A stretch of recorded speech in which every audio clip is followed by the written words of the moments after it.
തിരുവനന്തപുരം പാലോട് മങ്കയത്തും കാട്ടാന ആക്രമണം സ്ഥിരീകരിച്ചിരിക്കുകയാണ് വനം വകുപ്പ്. കഴിഞ്ഞ ദിവസം മടത്തറ സ്വദേശി ബാബുവിനെ മരിച്ച നിലയിൽ കണ്ടെത്തിയിരുന്നു. 5 ദിവസം പഴക്കമുള്ള മൃതദേഹമാണ് കണ്ടെത്തിയത്. വനം വകുപ്പ് നടത്തിയ പരിശോധനയിലാണ് മരണം കാട്ടാന ആക്രമണത്തിലാണെന്ന് വ്യക്തമായിരിക്കുന്നത്. അനുരാഗ് വി എസ് ഉണ്ട്. അനുരാഗ്, സാധാരണ നമ്മൾ ഈ മലയോര മേഖലയിലാണ് കാട്ടാന ആക്രമണങ്ങൾ കൂടുതലായും നടക്കുന്നത്. ഈ മനുഷ്യർക്ക് ജീവൻ നഷ്ടപ്പെടുന്ന സാഹചര്യം ഇപ്പോൾ പറഞ്ഞുകൊണ്ടിരിക്കുന്നത് പോലും ഇടുക്കിയിലെയും വയനാട്ടിലെയുമാണ്. പക്ഷേ ഇവിടെ തിരുവനന്തപുരത്തും ഇതാ ഇപ്പോൾ ഒരു കാട്ടാന ആക്രമണം സ്ഥിരീകരിച്ചിരിക്കുന്നു വനം വകുപ്പ്. വിവരങ്ങൾ പറയൂ. കഴിഞ്ഞ ദിവസം രാത്രിയാണ് വലിയ പുതുക്കോട് സ്വദേശി ബാബുവിനെ വനത്തിനുള്ളിൽ മരിച്ച നിലയിൽ കണ്ടെത്തിയത്.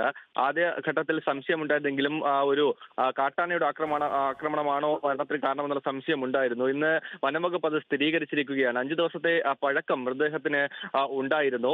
ഇന്ന് രാവിലെയോടെയാണ് ഈ മൃതദേഹത്തിന് അരികിലേക്ക് വനംവകുപ്പ് ഉദ്യോഗസ്ഥർക്ക് എത്താൻ ആയത് എന്നുള്ളതാണ്. അടിപ്പറമ്പ് വനത്തിനുള്ളിലാണ് മൃതദേഹം കണ്ടെത്തിയത്.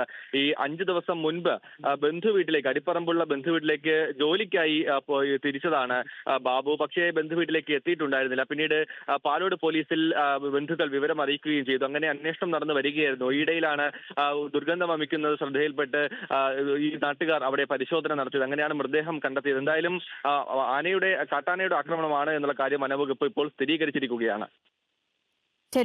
ശരി അനുരാഗ്, തിരുവനന്തപുരത്തും കാട്ടാന ആക്രമണത്തിൽ ഒരാൾക്ക് ജീവൻ നഷ്ടപ്പെട്ടിരിക്കുന്നു. വിവരങ്ങൾ നൽകുകയായിരുന്നു അനുരാഗ്.